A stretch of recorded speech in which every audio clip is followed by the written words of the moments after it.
এ তোমার মা আমার বকা দেবে কিসের জন্য? হ্যাঁ, আমি কি ওই বেডির ইনকাম খাই যে আমারে বকবে? তা আমার মতো তোমাকে বকফ্রেন্ড দিয়ে কি করবে? কেন বকা দেবে উনি তুমি আমার? হয়তো কাজে ভুল করছো তাই হ্যাঁ, বকা দিছে। কাজের ভুল করছে মানে? নিজের মেয়ে হলে কি কাজের ভুল করলে বকা দিলে হয়? আমি যে বাড়িতে কাজ করি কত ভুল করি, আমার মা তো আমাকে কোনোদিন বকা দেয় না। তোমার মা আমাকে বকবে কেন? ওইটা নিজের মা, এটা হলো পরের মা, বোঝা লাগবে না? আমি বুঝবো না তো। নিজের মাকে আপন করে নিতে হবে। না, তোমার মা যদি এরকম বাড়াবাড়ি করে তাহলে তোমার মারে তুমি আলাদা করে দিবা। কি রে, আমার সাথে খাইতে পারবে না। তুই রাগ দিয়ে কথা বলছিস কেন? হ্যাঁ, আলাদা খাইতে। কি রে, তোর কথাবার্তা এমন কা? তুই রাগ দিয়ে কথা বলছিস কেন? হ্যাঁ, কথা এরকমই। তোমার মারে তুমি আলাদা করে দিবা।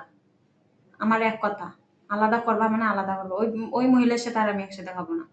আমার মা কি তোর কামাই খায়? না এই, খাও, তোমার কামাই খাও। তুই কি আমার মারে আলাদা ইনকাম করে খাওয়াইস? আমার মেজাজ খারাপ করবা না একদম। কান ফাটে গেলাম সরে নাটক করিস। এটাই তো পারো, আর কি পারো? বাসা তো বাইরে আর থেকে কি পারো? অফিস থেকে আসলাম, এখন এসে তোর বক বক শুরু হয়ে গেছে না? বক বক শুরু হইব না?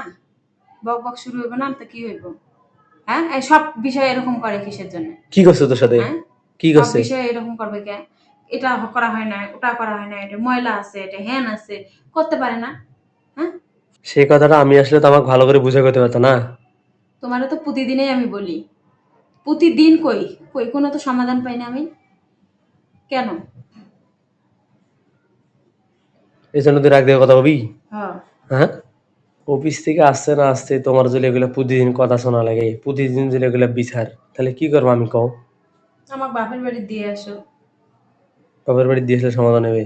হ্যাঁ, তোমার মা তাইলে খুশি হবে।